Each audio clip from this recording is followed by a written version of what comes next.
Hey Josh, I've heard Blake and a couple other the players on your team talk about this before about how much of a grind this season is, and the team that handles the grind the best is going to be the team that comes out on top. What can you tell me that's specific to this season about the way that you guys are going to handle this grind or are setting out to handle the grind so that you can handle it better than anyone else? Hey Sean, yeah, I think obviously the with the games being as frequent as they are, you know, I think from here on out, it seems like we have a lot of situations where it's a game almost every other day, right? So obviously, it's about recovery, it's about taking care of yourself on those off days and when you're away from the rink, and then mentally gearing up for the games and being ready to go. So obviously, every team's in the same position. I think I touched on it earlier in the year. You know, there's some positives to the schedule, and that we are in cities for a couple days at a time, usually a few games at a time. So usually, if you play 4 road games, that's from the time you leave to the time you're back in your home city. 5 flights. Now, I mean, that could all be in one city, or it could be in two. So you have the opportunity to get a little better rest after games, and not have as much travel. So try to take advantage of some of those little things, and realize that every team's in the same situation, and just handle each day as best you can. And obviously it's a new situation for us, but learn a little bit as we go. We'll go next to Scott Billick from the Winnipeg Sun. Go ahead, Scott. Hey, Josh. A question for you about last game. Just the way you guys, the urgency that was on defense from you guys. I don't know if the urgency is the right word, but you guys were just playing with a lot more pace than maybe in recent games prior. And I'm just wondering, is that something that you guys can sustain going forward? Is that something that was kind of part and parcel to the game you were playing against Edmonton?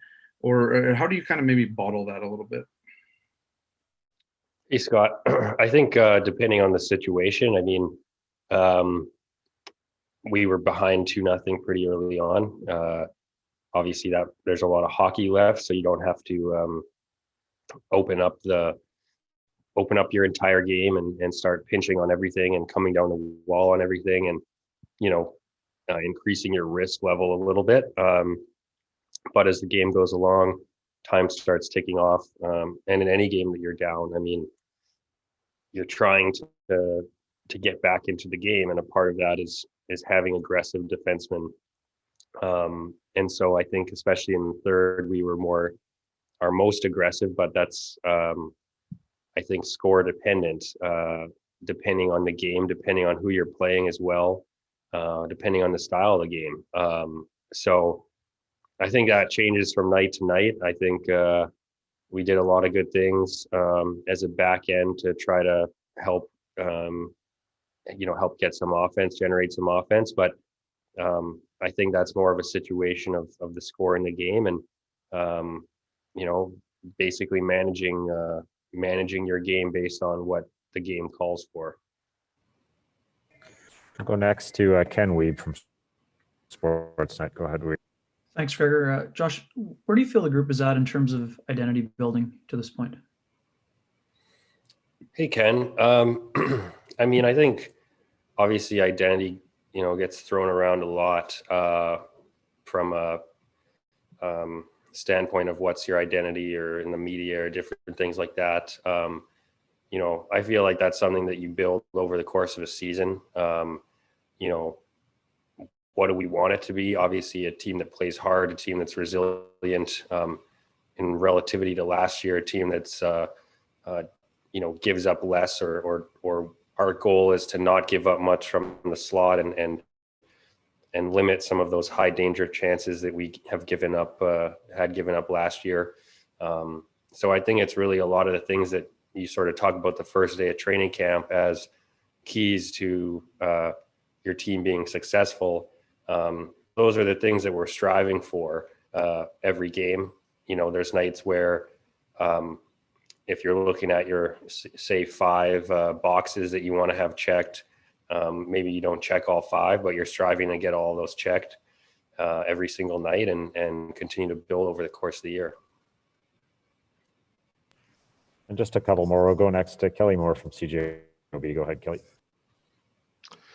Hey, Josh. The other night, and I think even in the first Edmonton game, there were a couple of examples of textbook 2-on-1s from a defensive perspective, one by you and I think one by Neil.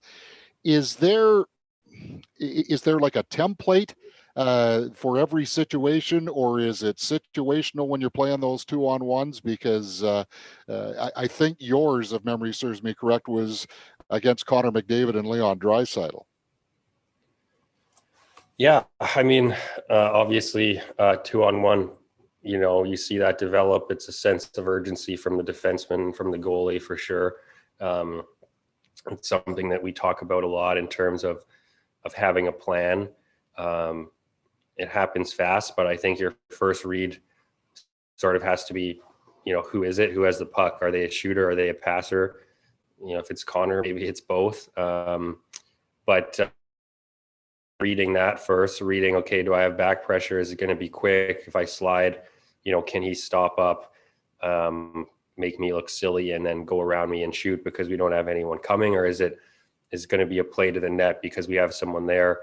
Is he, what's his handedness? Is he on his off wing? Is he on his strong side? Who's he passing to? Is that guy a one-timer? Is he, a strong side that might be going to the back post? All of those things kind of come into account. I mean, maybe even, are they early in their shift? Are they late in their shift? Are they tired? Are they not? How are you, like all of those things? But I think the general thought then is, you want to make a clear, concise decision. Obviously, you have to have a plan with your goaltender. And I think that it's something that we've been working on. I'm not going to divulge into our exact plan that we have between the defensemen and goalies in terms of what we want to do. But I think we've handled some 2-on-1s pretty well so far. And it's a play that happens in every game seemingly. And if we can do a good job of stopping them over the course of the year, it'll pay dividends. Go next to Sarah Oleski from TSN. Go ahead, Sarah.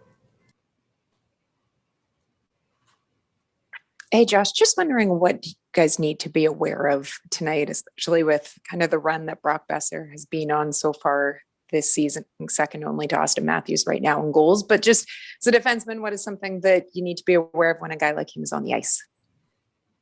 Hey, Sarah. Yeah, I mean, obviously he's off to an amazing start. Elite shooter, goal scorer. Around the North Division, there's a lot of elite, talented forwards. So, much of the same as games we just played against, Leon and Connor. I think obviously time and space, trying to, limit,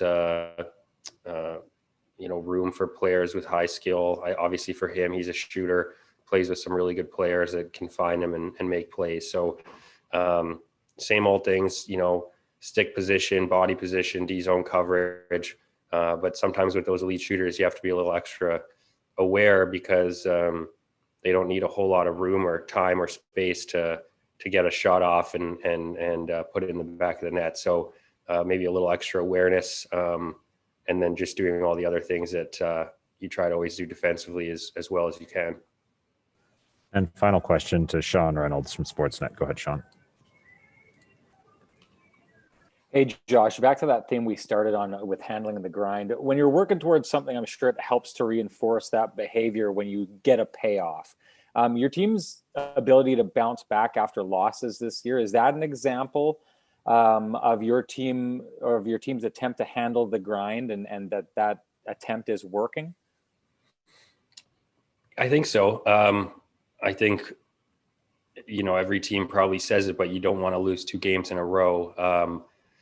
It's hard to win in this league and it's hard to get on a roll of winning. So I think, you lose a game in the NHL, you should come out the next night and have a little extra, a little extra intensity, a little extra, burr in the saddle, so to speak, in terms of wanting to not lose 2 in a row, right? That's I think, the identity of a great team. So that's another fundamental that we're trying to, play to and have every day as a part of our identity. And then you just handle that situation. Obviously, things are going to happen. You might lose 2 in a row, who knows? But try to never let that happen and continue to up that intensity level. Thanks very much,